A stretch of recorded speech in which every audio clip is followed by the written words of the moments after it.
굿모닝 텍사스 2부 순서 함께 하고 계십니다. 오늘의 핫 이슈 시간입니다. 최현준 보도국장, 오늘 어떤 소식들인가요? 영주권 신청자의 미국 입국을 금지했던 이전 트럼프 행정부의 조치를 바이든 대통령이 철회를 했습니다. 자세한 내용 살펴보겠고요. 이어서 호주 의회가 세계 최초로 구글과 페이스북 등의 뉴스 사용료를 부과하는 법안을 통과시켰다는 소식 함께 전해드리겠습니다. 네. 영주권 신청자 입국 금지 조치가 철회됐다고요? 네, 영주권 신청자들의 미국 입국을 중단시켰던 포고령을 조 바이든 대통령이 철회를 했습니다. 이전 트럼프 행정부 시절 단행됐던 조치였는데 바이든 대통령은 해당 조치가 국익을 증진하지 않는다면서 취소를 하는 포고령 24일 발동을 했습니다. 이 바이든 대통령이 새로 발동한 포고령, 구체적인 내용이 어떤 건가요? 영주권 신청자 입국 금지가 오히려 미국에는 해가 되고 있다라는 지적을 했습니다.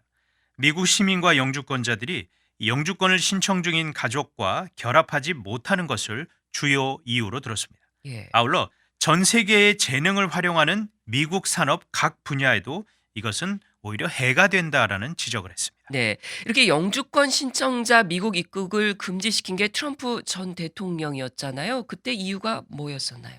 코로나 방역 그리고 미국 노동시장 보호가 당시의 목적이었습니다. 지난해 4월 이민 일시 중단 조치를 단행을 했었는데 크게 두 가지가 핵심 사항이었습니다. 하나가 일부 이민 비자 수속 중단이었습니다. 그러니까 취업을 통한 이민 그리고 영주권 소지자의 가족 초청 이민 등이 그 대상이었습니다. 네. 다른 하나는 외국인 취업 제한 조치였었는데요. 고숙련 근로자한테 주는 H-1B 비자 발급 등을 동결을 했었습니다.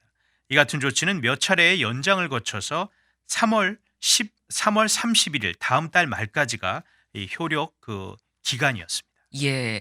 그렇다면 이번 바이든 대통령의 이 포고령으로 이러한 조치들 완전히 다 풀린 건가요? 그렇지는 않습니다. 취업 비자 등 제한 조치는 여전히 그 효력이 유지가 됩니다. 아. 바이든 대통령은 이전 정부의 강경한 이민 정책들을 되돌리겠다 이렇게 공약을 했었고 관련 작업들 속속 진행을 했습니다. 따라서 이 제한이 결국에는 완전히 철폐될 것으로 이민사회 단체 등에서는 기대를 많이 하고 있죠.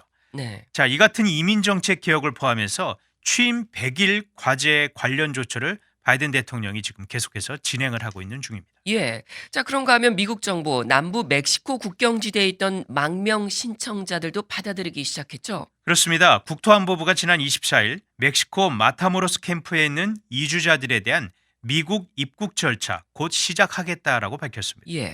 멕시코 마타모로스에서 이 리오그란데 강을 건너게 되면은 바로 텍사스주 브라운스빌에 오게 되는데 현재 마라모로스 캠프에는 약 1,000여 명의 중남미 이주자들이 머무르고 있습니다. 네. 자, 그런데 텍사스주 지난주 기록적인 한파로 큰 피해를 봤잖아요. 그렇습니다. 한파가 멕시코 북부 지역에도 또 덮쳤는데 국토안보부가 24일 성명에서 마타모로스 이주자 캠프도 최근 이 한파로 인해서 큰 타격을 입었다면서 조 바이든 대통령이 미국의 가치를 반영하는 방식으로 국경 관리를 재확립하고 있는 상황에서 이 마타모로스 캠프의 인도적 필요에 응하는 것이 이제는 최우선 과제가 됐다라는 그런 얘기도 했습니다. 네.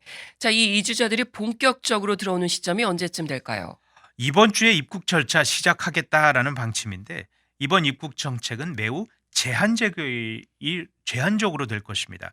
이미 캠프에 와 있던 사람만 그 대상으로 합니다. 예. 그러니까 새로 들어오는 사람에게는 적용이 되지가 않습니다. 그렇군요. 이 망명 신청자들이 캠프에 머무는 기간은 어느 정도 되죠? 길게는 지금 1년이 넘게 이 캠프에 머무르고 있는 사람들도 꽤 있다고 합니다. 미국 법원의 망명 심사 결과가 나올 때까지 미국에 들어올 수 없도록 한 트럼프 전 대통령의 이 이민자 보호 규약, 이 마이그란트 프로텍션 프로토콜, 이 MMP 정책 때문이었습니다. 예. 하지만 이젠 미국으로 들어와서 법원 결정을 기다릴 수가 있게 된 건데 바이든 행정부는 이 MPP 때문에 멕시코 국경에 머무르면서 망명 심사 결과를 기다리고 있는 약 2만 5천여 명에 대해서 입국 절차를 점진적으로 시작을 하겠다라고 밝혔고 유엔도 이들 입국자의 미국 입국 신청을 위한 웹사이트를 유엔에서 또 개설을 했습니다. 예. 그러니까 이번에 미국에 들어올 수 있는 사람도 MPP에 해당하는 사람들인 건가요? 그렇습니다. MPP로 인해서 법원 심사를 받고 있는 망명 신청자가 아니면 추방될 수도 있는 것입니다. 예. 국토안보부는 또 미국에 입국하게 될 이 난민 신청자들에 대해서 아주 엄격하게 보건 또 안전 규약을 적용할 것이라면서 입국자들에 대한 코로나 검사도 반드시 요구가 될 것이다라고 했습니다. 예. 바이든 대통령은 취임 직후에 이 미국과 멕시코 국경 장벽 건설 중단할 것을 명령했고 또 난민 수용도 조금씩 늘리겠다라고 했는데 이 MPP 정책의 폐지도 역시 바이든 대통령의 대선 공약 가운데 주요 공약 가운데 하나였습니다. 네. 이 바이든 행정부가 들어서면서 그 이전 트럼프 행정부의 강경한 반이민 정책에서 이제 친이민 정책을 펼치고 있어요. 그러면서 이민 정책이 완화가 되고 있는데 또 일각에서는 국경지대에 이주자들이 너무 몰리는 것 네. 아니냐 뭐 이런 지적도 나오고 있는 것 같아요. 사실 미국 정부도 그런 점 분명히 우려를 하고 있습니다. 그래서 국토안보부는 성명에서 행정부는 기존의 이민법을 이행할 것이라면서 이주자들이 밀수업자들이나 이제 국경이 완전히 오픈됐다고 주장하는 사람들의 말을 믿어서는 안 된다라는 경고도 했습니다. 예. 자, 이 바이든 행정부가 국경지대 문을 이번에 열었잖아요. 네. 이게 처음인 건가요? 아닙니다. 지난 19일 캘리포니아주 이 사니시드로 국경 검문소를 통해서 망명 신청자 25명이 미국으로 입국을 했습니다. 네. 전부 다 MPP로 멕시코에 발이 묶여 있었던 이주자들이었는데 현지 비영리 단체인 The Jewish Family Service가 이들이 코로나 검사 결과를 제출을 했고 자가 격리를 위해 지역 호텔로 옮겨졌다라고 얘기했습니다. 예. 또 캘리포니아 국경 검문소를 통해 입국한 이 25명은 총 6가족 그리고 5명의 개인으로 구성이 되어 있고 중남미, 온두라스, 페루, 니카라과, 과테말라 그리고 쿠바 출신인 것으로 알려졌습니다. 예. 잘 들었습니다. 다음 소식 보겠습니다. 이 호주 의회가 거대 IT 기업에 뉴스 사용료를 부과하는 법안을 통과시켰다고요. 네, 호주 의회가 25일 세계 최초로 구글과 페이스북 등 이 IT 기업에 뉴스 사용료를 부과할 수 있는 법안이 통과를 시켰습니다. 정식 명칭이 미디어와 디지털 플랫폼 의무 협상 규정인데 하원뿐 아니라 상원에서도 최종 가결이 됐습니다. 네, 이 법안의 주요 골자는 뭔가요? 구글과 페이스북 등 IT 기업들은 현재 자체 플랫폼을 통해서 이 언론사들이 보도하고 있는 뉴스를 제공을 하고 있는데 앞으로는 언론사들과 이런 뉴스 사용료에 대해 협상을 해야 한다는 게 효력이 가게 되는 거죠. 아, 그러니까 이 IT 기업들과 언론사들이 직접 협상해야 된다. 이거 반드시 해야 된다. 이런 얘기인가요? 그렇습니다. 만약 협상이 실패하면 구속력이 있는 이 조정 절차를 밟게 되는데 조정위원회는 정부가 지정하는 것이기 때문에 아무래도 언론사에 유리할 것으로 전망이 됩니다. 네. 그러니까 사실상 디지털 플랫폼이 뉴스 사용료를 내도록 하는 법안이라고 보면 될 것 같습니다. 예. 자, 그러면 이 법안에 대한 구글이나 페이스북 측의 반응도 궁금한데요. 두 회사는 지난해 이 호주 의회에 법안 초안이 상정된 이래로 줄곧 반발을 해왔습니다. 예. 인터넷 이용자들이 자신들의 플랫폼을 통해서 더 자유롭고 폭넓은 뉴스를 받고 있다 이런 주장을 했는데 그러면서 호주 이용자들에 대한 뉴스 제공 서비스 중단할 수도 있다 이런 위협도 했었습니다. 예. 그런데 결국은 받아들이기로 한 건가요? 그렇습니다. 구글이 먼저 이를 수용하기로 했습니다.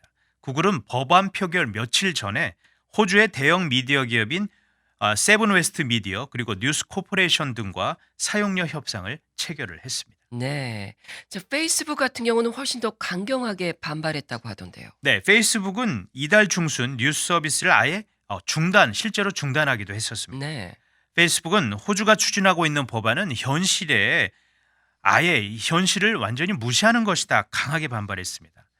하지만 이게 역풍을 맞았습니다. 거대 IT 기업의 횡포라는 이 비판 등에 직면하면서 결국은 이 뉴스 서비스 다시 재개를 했고 예. 호주 정부와의 협상 끝에 결국 이를 수용하기로 했습니다. 예. 자, 이번 호주 의회의 결정 상당히 중요하게 받아들이고 있잖아요. 네. 의미가 있습니다. 왜냐하면 전 세계 다른 나라들도 호주처럼 뉴스 사용료 부과 정책을 도입할 이 가능성이 열렸기 때문입니다. 예.